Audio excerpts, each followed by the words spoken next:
Hi, welcome to the online lecture of IBM3012, Principles of Marketing Management. In Chapter 4, we're going to learn about the marketing environment. Target market is a defined group most likely to buy a product. And also, it changes as consumers age. For example, we are not in the target market of Cadillac or Buick, but we are in the target market of other younger generation targeted cars. External elements change consumers' desires. Understanding the external environment. The factors within the external environment that are important to marketing managers, and it can be classified as social, demographic, economic, technological, political, legal, and competitive. You must first understand how consumers buy, where they buy, what they buy, and when they buy. You must understand what drives consumer decisions. And also you must identify most valuable customers and understand their needs and wants. And lastly, you must understand the competition. Unless marketing managers understand the external environment, the firm cannot intelligently plan for the future. The environmental management is when a company implements strategies that attempt to shape the external environment within which it operates. First, let's talk about social factors. Social factors include attitudes, values, and lifestyles of customers. Social change is perhaps the most difficult external variable for marketing managers to forecast, influence, or integrate into marketing plans. Social factors influence the products people buy, the price paid, the effectiveness of the specific promotions, and how, where, and when people expect to purchase the product. Values influence our buying habits.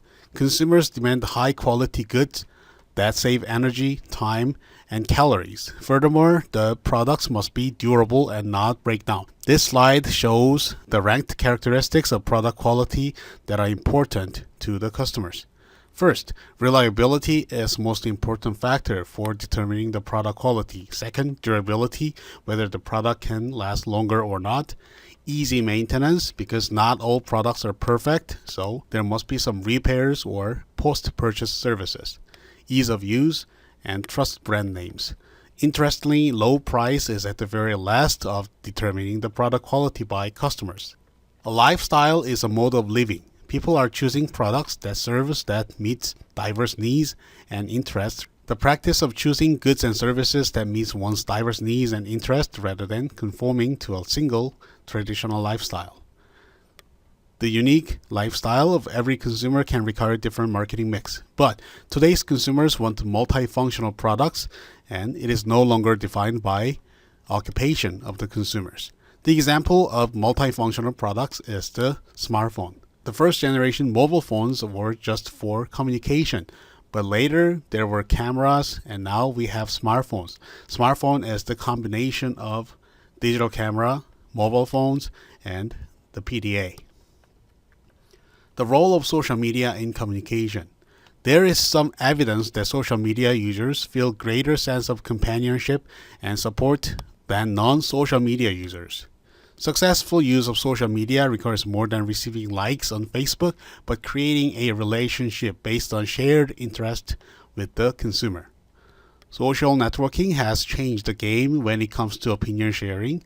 Now consumers can reach many people at once with their views and can respond to brands and events in real time.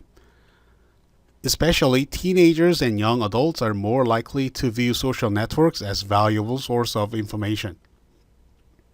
If Facebook were a country, it would be the world's third largest behind China and India in terms of population.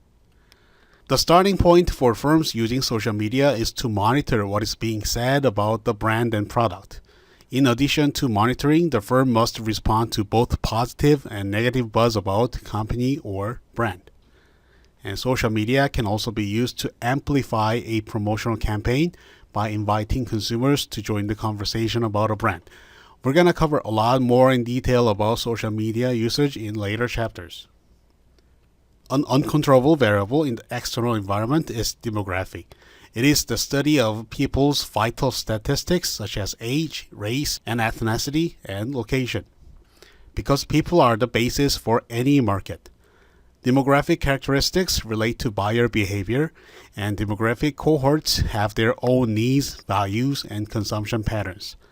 Let's talk about the age variation. Marketers refer to designated age cohorts groups by these names: tweens, teens, Generation Y, Generation X, and baby boomers. Each cohort has its own needs, values, and consumption patterns. Let's first talk about the tweens. They are pre- and early adolescents and age from 8 to 12 years old.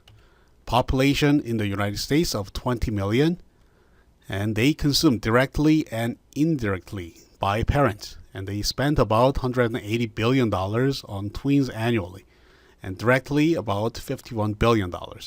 In the US, 78% owns mobile phones, and among those, 47% is smartphones, and they are the fastest growing market for mobile games and apps. Next is the teens.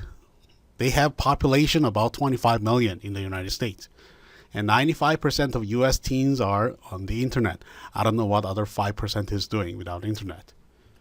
90% of teens are into social media, and in the US, $256 billion is spent on products for teens. Teens make shopping decisions with parents' money.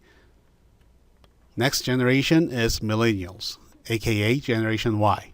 These cohorts were born between 1979 and 1994, and they exceeded the population of baby boomers in 2010, and they are the largest groups of workforce in the United States for about 37%.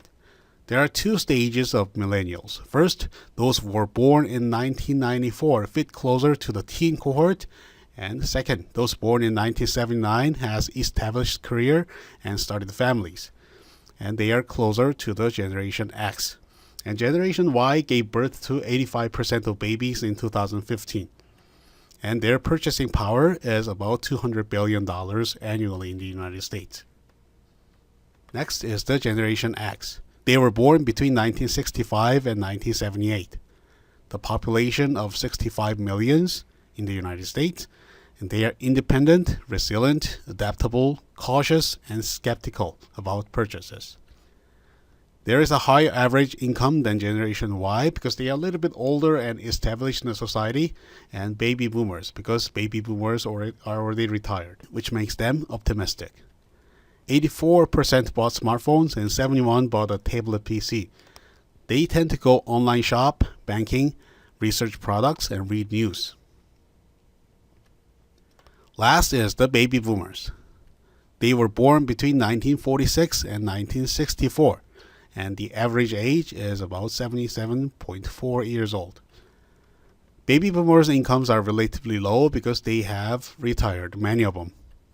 And they tend to be influenced more by traditional advertisement, sales representative, and word-of-mouth communication. They tend to use more laptops and tablets than smartphones when browsing.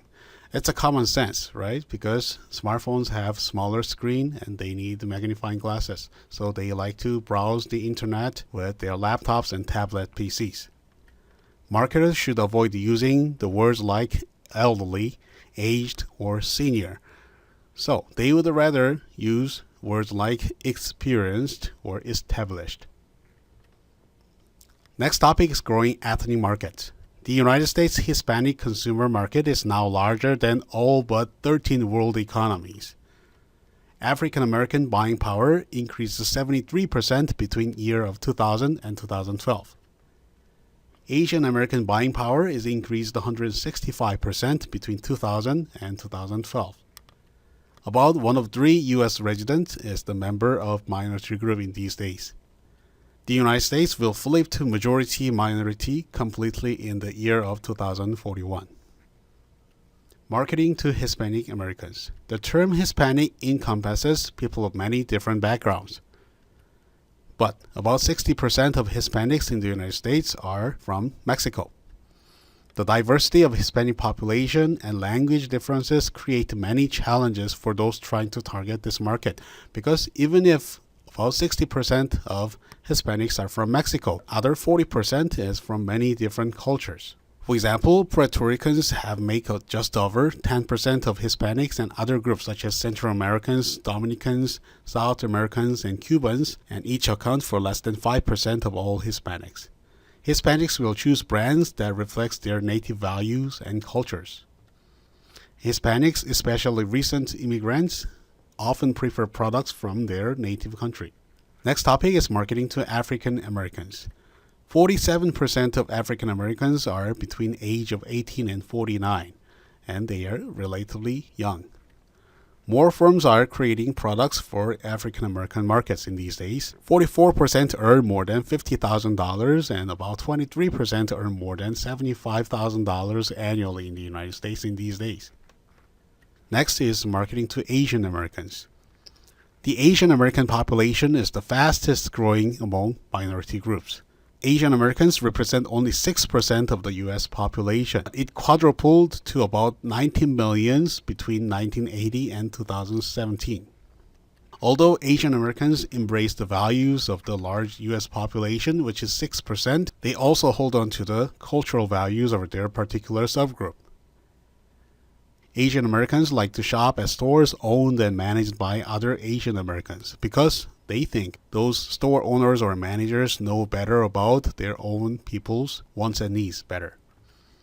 And in this group, they have the highest average household annual income, about $67,000. Key groups of Asian Americans are Chinese, Filipinos, Japanese, Vietnamese, Koreans, Indians, and Pakistani. The four economic areas of greatest concern to marketers are consumers' income, purchasing power, inflation, and recession. First, let's talk about the consumer's income. Income fell the most in the South, West, and Florida. These areas also had the largest decline in home values and housing construction. With the job scarce, many people have accepted the pay cuts to keep their current jobs or taken less paying but available jobs. In 2016, median U.S. household income was about $57,000. Average family income, when adjusted for inflation, fell around 8% between 2007 and 2011 due to the Lehman Brothers incident. Education is the primary determinant of earning potential because the better the education they receive, there's a higher chance for them to have jobs that pays more. Next topic is the purchasing power. Purchasing power is measured by comparing income to the relative cost of standard set of goods and services in different geographic areas, usually referred to as the cost of living. For example, $75,000 in Los Angeles area versus Minot, North Dakota must be different in terms of gas prices, housing prices, and other living expenses. Let's take a look at this map.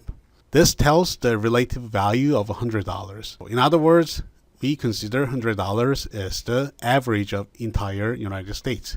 But with $100, how much does it worth in different states? For example, in California, it's about $88.97. So that means we have about 11% less value of $100 than the average of the United States. The highest is Washington, D.C. in terms of cost of living. So with $100, they can spend about $84.67. Cheapest state to live is Mississippi for about $115.34. Next topic is the inflation. It is a measure of decrease in the value of money expressed as a percentage reduction in value since the previous year. In times of low inflation, businesses seeking to increase their profit margin can do so only by increasing their efficiency. The buyer will not pay more for the product than the subject value he or she places on it. The recession is a period of economic activity characterized by negative growth with reduced demand for goods and services. Beginning in December 2007, the collapse of inflated housing prices triggered what became the global recession of 2007 to 2009. The declining stock market, growing unemployment, and collapsing house prices have all taken a toll on consumer confidence and influenced all kinds of purchasing decisions. The recession's definition is a period of economic activity characterized by negative growth, which reduces demand for goods and services. Next and last topic is the competitive factors. The competitive environment encompasses the number of competitors as a firm faces, the relative size of the competitors, and the degree of interdependence within the industry. Management has little control over the competitive environment. There are competitive factors. First is the market share and profits.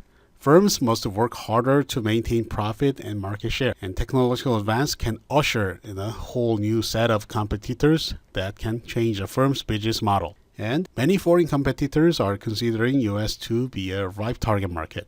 In the past, foreign firms penetrate the US market on price, with charging less price than the domestic products.